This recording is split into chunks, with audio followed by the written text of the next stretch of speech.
Assalamualaikum warahmatullahi wabarakatuh. Izin memperkenalkan diri, nama Angga Riana Putri, NIM 2115471015 dari D3 tingkat 1 Regular 1, Poltekkes Kemenkes Tanjung Karang, Prodi Kebidanan Metro. Di sini saya akan mempresentasikan materi yang berjudul Psikologi Perkembangan Anak Usia Sekolah. Tahap perkembangan anak usia sekolah dimulai sejak berusia 6 tahun sampai organ-organ seksualnya masak. Kemasakan seksual ini sangat bervariasi, baik antar jenis kelamin maupun antar budaya berbeda. Berdasarkan pembagian tahapan perkembangan anak, ada dua masa perkembangan pada anak usia sekolah, yaitu pada usia 6-9 tahun atau masa kanak-kanak tengah, dan pada usia 10-12 tahun atau masa kanak-kanak akhir. Setelah menjalani masa kanak-kanak akhir, anak akan memasuki masa remaja. Pada usia sekolah, anak memiliki karakteristik yang berbeda dengan anak-anak yang usianya lebih muda. Perbedaan ini terlihat dari aspek fisik, mental, intelektual, dan sosial emosional. Pertumbuhan fisik pada anak usia sekolah tidak secepat pada masa-masa sebelumnya. Anak akan tumbuh antara 5-6 cm setiap tahunnya. Pada masa ini, terdapat perbedaan antara anak perempuan dan anak laki-laki. Namun, pada usia 10 tahun ke atas, pertumbuhan anak laki-laki akan menyusul ketertinggalan mereka. Perbedaan lain yang akan terlihat pada aspek fisik antara laki-laki dan perempuan adalah pada bentuk otot yang dimiliki.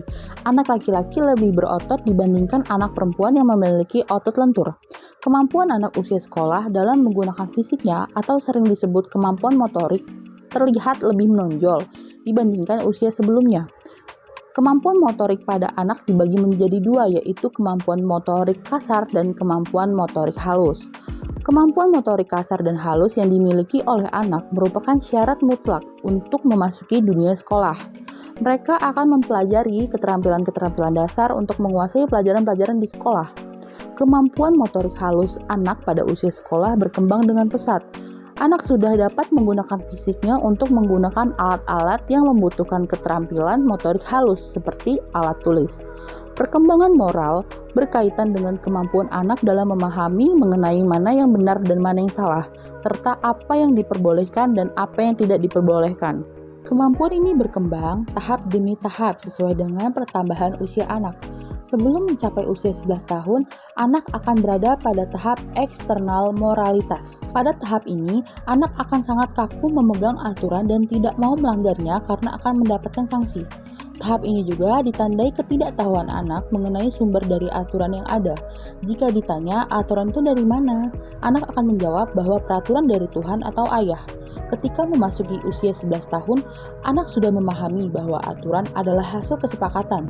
Pada tahap ini dapat dikatakan anak telah memasuki tahapan internal moralitas. Dibandingkan anak prasekolah, anak usia sekolah dapat mengingat lebih banyak. Mereka mampu menghubungkan antara informasi yang baru dan informasi yang dimiliki sebelumnya. Kelebihan dalam ingatan ini disebabkan oleh beberapa aspek, seperti kapasitas ingatan jangka pendek.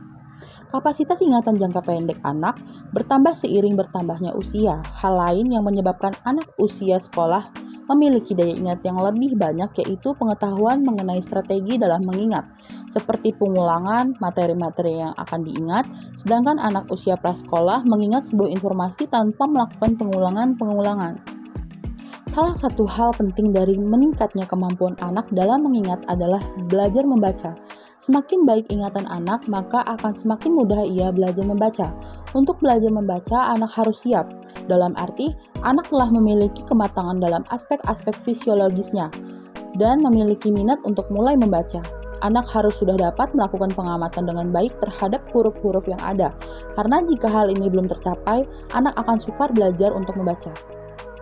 Ciri khas kehidupan sosial emosional anak usia sekolah adalah menghabiskan waktu dengan lingkungan sekolah dan teman-temannya. Anak membutuhkan lingkungan yang lebih luas dan bergaul dengan lebih banyak orang, karena keinginan yang sangat besar untuk diterima menjadi bagian dari kelompok serta keinginan yang besar untuk membentuk kelompok-kelompok. Masa sekolah disebut juga masa gang age. Ciri-ciri anak sekolah dalam kegiatan berkelompoknya terlihat dari cara-cara mereka menggunakan istilah-istilah dalam kelompok mereka. Walaupun demikian, anak tetap mengharapkan kedekatan dengan orang tua meskipun dengan bentuk yang berbeda dengan anak yang usianya lebih muda. Terima kasih, mungkin hanya itu yang bisa saya sampaikan, kurang lebih yang saya mohon maaf. Saya akhiri. Wassalamualaikum warahmatullahi wabarakatuh.